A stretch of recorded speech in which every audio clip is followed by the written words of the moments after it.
आपल्याला आज एक एक्सपेरिमेंट पाहायचा आहे।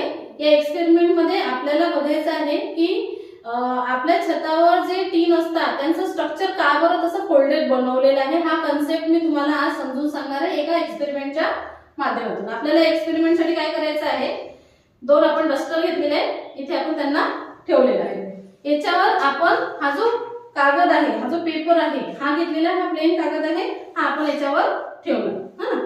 आता हा जो प्लेन कागद आहे याला मी याच्यावर ठेवलं। फॉर एक्झाम्पल मी जर हा चॉक घेतला, हा पिंक कलरचा चॉक आहे, हा चॉक मी घेतला आणि या चॉकला जर मी याच्यावर ठेवलं तर काय होत आहे, खाली पडत आहे। बरोबर, माझ्याच्यानी हा खाली पडला, तुमच्याच्यानी पण हा खाली पडेल का बघा बरं। तुम्ही याला ठेवू शकता का याच्यावर? नाही, याला पण नाही जमलं। तुला जमतं का बघ?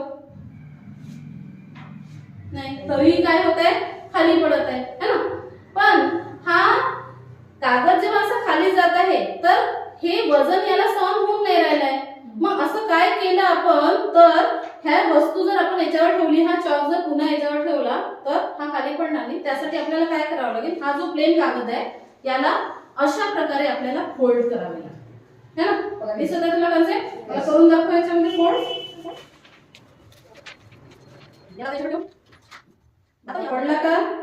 आता चॉकचा बॉक्स ठेवून दे त्यावर, बघा तरी पडत आहे का?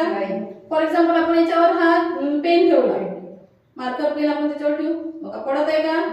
आपण स्केल पण ठेवून बघू त्याच्यावर, स्केल जर रिप्लेस केली तरी हा पडत नाहीये। असं का झालं? पण आधी जो पेपर होता तो कसा होता, प्लेन होता, तर त्याची वजन सहन करण्याची क्षमता ही कमी होती। ज्या वेळेला आपण त्या कागदाला अशा प्रकारे फोल्ड केलं तर फोल्ड केल्यामुळे काय झालं, त्याची वजन सहन करण्याची क्षमता जी आहे ती काय झाली, वाढली। त्याच्या व्यतिरिक्त त्याच्यावर जो वजनाचा प्रेशर तयार होणार तो प्रेशर पण सहन करण्याची क्षमता त्याची वाढली।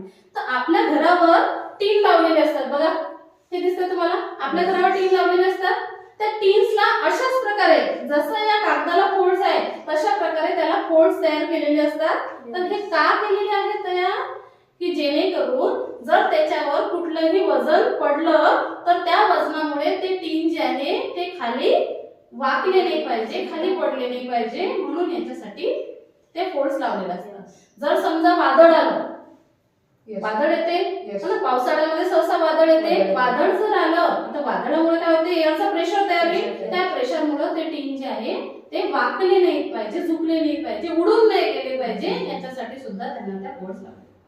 याच्या व्यतिरिक्त अजून एक त्याचा फायदा आहे, पावसाळ्यामध्ये जेव्हा पाऊस येतो तर पावसाचं पाणी जे आहे ते त्याच्यातून खाली वाहून गेलं पाहिजे, याच्यासाठी सुद्धा केलेलं आहे। का बरं? कारण जर समजा पावसाचं पाणी त्याच्यावर साचून राहिलं तर काय होणार, ते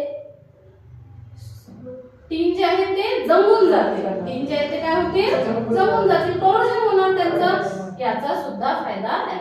तुम्हाला हा समजला का concept? Yes. Okay, yes, very good.